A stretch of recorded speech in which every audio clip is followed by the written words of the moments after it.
ಏನು ಗೊತ್ತಾ, ಇವತ್ತು ರಾಯರ 431ನೇ ವರ್ಧಂತಿ ಮಹೋತ್ಸವ.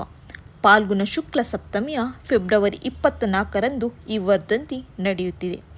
1595ರಲ್ಲಿ ಪಾಲ್ಗುಣ ಮಾಸದ ಶುಕ್ಲ ಸಪ್ತಮಿಯ ಗುರುವಾರದಂದು ಚಂದ್ರನು ಮೃಗಶಿರ ನಕ್ಷತ್ರದಲ್ಲಿದ್ದಾಗ ತಮಿಳುನಾಡಿನ ಚಿದಂಬರಂ ಬಳಿ ಭುವನಗಿರಿಯಲ್ಲಿ ರಾಘವೇಂದ್ರ ಸ್ವಾಮಿಗಳ ಜನನವಾಗುತ್ತೆ. ವೈಷ್ಣವ ಧರ್ಮವನ್ನು ಅನುಸರಿಸಿದ ಇವರು ವಿಷ್ಣುನ ಮಹಾನ್ ಭಕ್ತರು. ಹಾಗೆ 1671ರಲ್ಲಿ ಮಂತ್ರಾಲಯದಲ್ಲಿ ಬೃಂದಾವನವನ್ನು ಸ್ವೀಕರಿಸ್ತಾರೆ. ಕಲಿಯುಗದ ಕಾಮಧೇನು, ಕಲ್ಪವೃಕ್ಷ ಅಂದರೆ ತಪ್ಪಾಗಲಾರದು. ಈ ದಿನದಲ್ಲಿ ದಾನ ಧರ್ಮ ಮಾಡಿದರೆ, ಹಸಿದವರಿಗೆ ಅನ್ನ ಹಾಕಿದರೆ ಅದೆಷ್ಟೋ ಪುಣ್ಯ ಪ್ರಾಪ್ತಿಯಾಗುತ್ತೆ. ನಾವೆಲ್ಲರೂ ರಾಯರ ಕೃಪೆಗೆ ಪಾತ್ರರಾಗೋಣ.